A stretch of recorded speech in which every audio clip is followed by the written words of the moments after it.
कलम से जो तहरीरें लिखने थी वो सीने पर गोलियां झेल कर लिख रहे हैं। ये नेपाल के वो युवा हैं जो खामोशी से नहीं लहू से इंकलाब की तकरीर लिख रहे हैं। नेपाल की धरती आज खून से सनी हुई है और इसीलिए आज ये शेर किसी कविता की तरह नहीं बल्कि नेपाल की कड़वी सच्चाई की तरह दुनिया के सामने गूंज रहा है। वो सच्चाई जिसमें नेपाल का नौजवान जो है वो छाती ठोक कर फौज को सत्ता को चुनौती दे रहा है, जिसमें नेपाल का बच्चा माथे पर गोली खा रहा है, जिसमें नेपाल का आम आदमी सड़कों पर उतरकर सत्ता को चुनौती दे रहा है। नेपाल के सड़कों पर इन दिनों जो कुछ हो रहा वो सिर्फ सोशल मीडिया बैन के खिलाफ आवाज वाला विरोध नहीं है। यह भ्रष्टाचार, सत्ता के अहंकार और नेपाल में पीढ़ियों के उम्मीदों के दमन और आर्थिक तबाही के खिलाफ खड़ा एक ऐसा आंदोलन है जिसने एक नए सिरे से इतिहास लिखा है। वो जो श्रीलंका में हुआ था, वो जो बांग्लादेश में हुआ था, वो अब नेपाल में भी हो गया है। नेपाल में बच्चों ने सड़कों पर खून बहाया तो ओली सरकार को उखाड़ के फेंक दिया।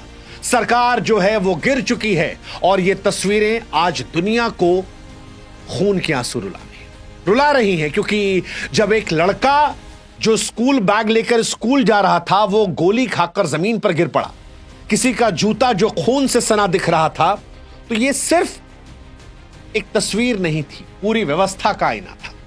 वो व्यवस्था जहां जनता नंगी, भूखी और गोलियों से छलनी है और सत्ता आलीशान महलों में चैन की नींद सो रही थी। नेपाल का आंदोलन जो रहा वो सिर्फ सड़कों तक सीमित नहीं रहा, एक तूफान बना जिसने नेपाल की सियासत की जड़ों को उखाड़ फेंका। युवाओं का गुस्सा इतना बढ़ा कि सरकार को इस्तीफा देना पड़ा। मंत्री जो है मुल्क छोड़कर भाग रहे हैं, प्रधानमंत्री जो है वो नेपाल से निकल रहे हैं, सोशल मीडिया बैन को हटा दिया गया है, प्रधानमंत्री लोगों को चिट्ठियां लिख रहे हैं। लेकिन सवाल यह है कि क्या देर हो गई साहब?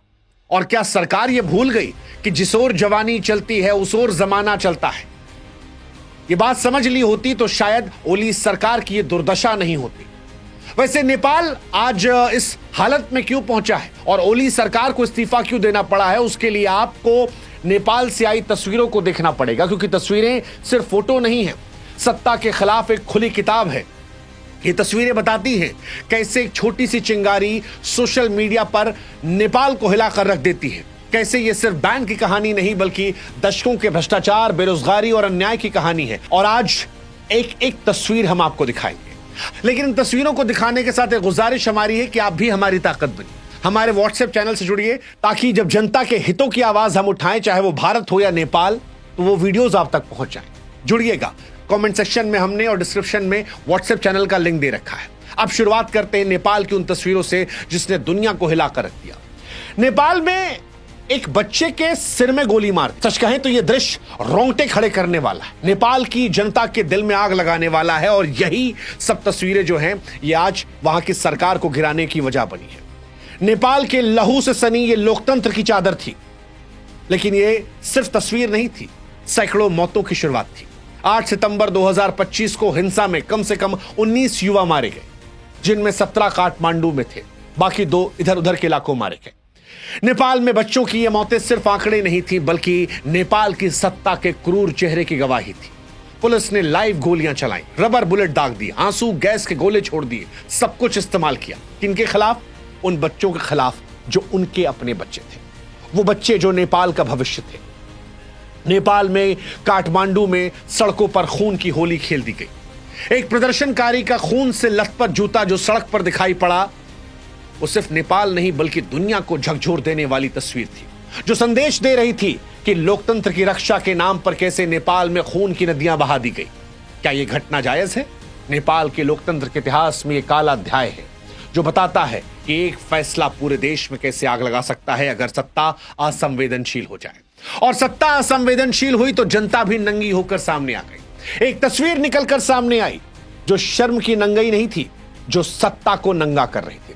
एक तस्वीर सामने आई जहां पर नेपाली फौज के सामने एक अधेड़ उम्र का शख्स सामने आता है और वहां पर खड़े होकर चिल्लाता है कि मार लो अगर हिम्मत है, मैं चुप नहीं रहूंगा, मैं खामोश नहीं रहूंगा। यह नंगापन कपड़ों का नहीं था, व्यवस्था की शर्म का था। जब सरकार जनता की आवाज को दबाती है तब जनता भी सत्ता को उसके नग्न रूप में उसकी औकात दिखाती है, और यही यहां दिखाई पड़ा। यह शख्स अकेला नहीं था। नेपाल की सड़कों पर सैकड़ों ऐसे लोग थे जो अपनी जान की परवाह किए बगैर सड़कों पर उतरे थे। काठमांडू में संसद भवन पर हमला करने वाले प्रदर्शनकारियों ने बैरिकेड्स को तोड़ दिया था, आग लगा दी थी। गुस्सा उनका दिख रहा था और इस गुस्से की वजह से पुलिस पीछे हटी, मंत्री इस्तीफा दिए, प्रधानमंत्री इस्तीफा दिए और अब एक एक करके वो मुल्क से भागने को तैयार है। लेकिन नेपाल के बच्चों ने खून बहाया है, कईयों की मौत हुई है, सैकड़ों घायल हुए, कई अभी भी गंभीर अवस्था में अस्पताल में भर्ती हैं और उन पर जो आंसू गैस से गोले दागे गए हैं उनको लेकर वो मांग कर रहे हैं कि जिसने गोली मारी उसको जेल में होना चाहिए। उनका युवा कह रहा है कि हमारी गरिमा को तुमने छीना था, हम तुम्हें जड़ से उखाड़ कर फेंकेंगे। नेपाल की तस्वीरें बताती हैं कि जिस ओर जवानी चलती उस ओर जमाना चलता है। एक लड़के का वीडियो वायरल हुआ जिसके माथे पर पूरी चोट लगी है, छाती पर चोट लगी हुई है, लेकिन इसके बावजूद चेहरे पर पट्टी बांधे वो हाथ में माइक लिए सरकार को ललकार रहा है, कह रहा है कि हम डरते नहीं हैं, हम बिकते नहीं हैं। ये आवाज ही असली इंकलाब की पहचान है। लेकिन ये सिर्फ नारे नहीं बल्कि 347 से ज्यादा घायलों की हकीकत है। दुनिया भी कह रही है कि अंतर्राष्ट्रीय कानून का उल्लंघन है, क्योंकि प्रदर्शनकारी खतरा नहीं थे। 18 से 28 साल की उम्र के अधिकतर बच्चे थे, लेकिन पुलिस ने इसके बावजूद लाइव एम्यूनिशन का इस्तेमाल कर दिया। 13 से 28 साल के बच्चे जो स्कूल की यूनिफॉर्म में थे, कॉलेज के छात्र थे, उन पर हमला कर दिया। ये तानाशाही वाली मानसिकता को लेकर ही बच्चों ने कसम खाई कि अब सिर्फ कहानी बैन तक की नहीं है, अब सरकार को जड़ से उखाड़ कर फेंकेंगे, और वही दिखाई पड़ा। ये तस्वीरें बताती हैं कि युवाओं से जो टकराया है वो इतिहास का हिस्सा बन गया है, और इसी वजह से काठमांडू की गलियां जो हैं वो बीते 48 घंटों से समुद्र जैसी लग रही हैं, पहाड़ जैसी लग रही हैं। लाखों लोग सड़कों पर हैं, भीड़ में बूढ़े हैं, औरतें हैं, बच्चे हैं, लेकिन सबसे आगे युवा खड़े हैं। ये भीड़ सिर्फ गिनती की नहीं बल्कि सत्ता के खिलाफ खड़ा हिमालय है। प्रदर्शन पूरे देश में फैल गया। पोखरा, बुटवल, भैरहवा, भारतपुर, इटाहरी, दमक, कर्फ्यू लगने के बावजूद लड़के जो है सड़कों पर उतरे, आर्म्ड व्हीकल्स के आगे लेट गए, संसद भवन पर हमला कर दिया, बैरिकेड को तोड़ दिया, आग लगा दिया। ये सब भीड़ की ताकत को दिखाते हैं, लेकिन सत्ता ने इन सब के खिलाफ जो प्यार से जवाब देना चाहिए था, जो उनसे संवाद करके जवाब देना चाहिए था, जो अपनों को अपना समझ के जवाब देना चाहिए था, उसकी जगह गोलियों से जवाब दिया। और अभी भीड़ कह रही है कि जब लाखों आएंगे तो कितनों को मारोगे, कितनों को मारोगे। नहीं मार पाए ना, इसीलिए सत्ता से तुम बेदखल हो गए। अब आप में से जो लोग जिनको अब तक नहीं पता कि नेपाल में ये पूरा विवाद है क्या, उनको भी हम थोड़ा संक्षिप्त में समझा देते हैं। नेपाल में ये चिंगारी इसलिए सुलगी क्योंकि 4 सितंबर 2025 को नेपाल सरकार ने 26 social media platform, Facebook, YouTube, WhatsApp, Insta, Twitter, LinkedIn, Reddit, signal, Snapchat, सब पर ताला लगा दिया। तर्क दिया कि ये कंपनियां नेपाल में अपना दफ्तर नहीं खोल रही, टैक्स के नियम को नहीं मान रही। लेकिन कहानी असली कुछ और थी। कुछ लोगों ने कहा कि नेपाल चाइना के करीब जा रहा था, टिकटॉक से लाखों डॉलर की रिश्वत ली थी, टिकटॉक को ही नेपाल में प्रमोट किया जाए इसलिए बाकी सोशल साइट को ठप कर दिया। इसके साथ बेरोजगारी, करप्शन और नेपाल की बदहाल अर्थव्यवस्था भी बड़ी जिम्मेदार थी। जनता नेपाल की सरकार से त्रस्त थी, उनकी आवाज से कुचला गया था। उन्हें एक मौका मिला और नेपाल में जिंजी 13 से 28 साल के नौजवान जो थे वो सड़कों पर उतर आए। उन्होंने बताया कि सोशल मीडिया बैन आज के दौर में सिर्फ मनोरंजन पर ताला लगाना नहीं है बल्कि उनकी आवाज पर ताला लगाना है। ये वही मंच है जहां से वो सरकार के खिलाफ चीखते हैं, नेताओं से सवाल पूछते हैं, हक की बात को रखते हैं, और जब सरकार ये मंच छीन लेगी तो सिर्फ बैन नहीं बल्कि आजादी पर वार होगा। नौजवानों का गुस्सा सड़कों पर आया और वहीं से सरकार के उल्टे दिन शुरू हो गए। ये उल्टे दिन इसलिए भी थे क्योंकि नेपाल में भ्रष्टाचार पराकाष्ठा को पार कर चुका है। नेपाल में करप्शन एक ऐसी बीमारी है जो देश को अंदर से खोखला कर चुकी है। नेपाल में बेरोजगारी से बच्चे परेशान हैं, 12% से ऊपर, नौजवानों में 20% तक, गांवों में खेत सूख रहे हैं, महंगाई आसमान छू रही है। लाखों नेपाली लड़के हर साल विदेश भागते हैं ताकि कम से कम खाने पीने का जुगाड़ हो सके। नेता भ्रष्टाचार करते हैं, घोटाले करते हैं, रिश्वत लेते हैं, कमीशनखोरी करते हैं, और नेताओं के बच्चे जो हैं जिन्हें आप नेपो किड कहते हैं, उनके वीडियोस आम लोगों को परेशान करते हैं। कई नेताओं के बच्चे विदेशों में लग्जरी कारों में घूम रहे थे, महंगे रिजॉर्ट में छुट्टियां मना रहे थे और उनके वीडियो सोशल मीडिया पर आ रहे थे। इन युवाओं को यहीं से गुस्सा लगा। सरकार ने सोचा कि बैन लगाएंगे तो शायद शांत हो जाएगा, लेकिन मामला भड़क गया, उल्टा हो गया। यह बैन सिर्फ आवाज दबाने तक नहीं रुका, नेपाल की कमजोर अर्थव्यवस्था को लात मार दी। नेपाल टूरिज्म और विदेश से आने वाले पैसों पर टिका हुआ है। सोशल मीडिया के बंद होने के बाद बिजनेस ठप होने लगे। फेसबुक, इंस्टाग्राम, यूट्यूब, यहां से जो कमाई हो रही थी वो बंद होने लगी। नेपाल के लोग जो बाहर रहते हैं उनसे आपस में संपर्क कम होने लगे। छोटे छोटे व्यापारी जो सोशल मीडिया पर दुकान चला रहे थे अब सड़कों पर आने लगे और यहीं से प्रोटेस्ट की वजह से कर्फ्यू लग गया। पर्यटक भागे, व्यापार रुका, नुकसान करोड़ों का था। आंदोलन बढ़ा तो फिर नेपाल की जीडीपी को भी झटका लगना था, लेकिन नेता जो थे वो मदमस्त थे। लोग अपनी चिंता करते हुए सड़कों पर उतरे और इन सब में सत्ता की क्रूरता ने इस आंदोलन को और फाड़ दिया। यह गुस्सा दशकों के पहले गुस्से का था। हालांकि बच्चों ने शुरुआत में शांतिपूर्ण तरीके से शुरुआत की थी। पहले किताब और बैनर लेकर आए थे, कहा था करप्शन बंद कर दो।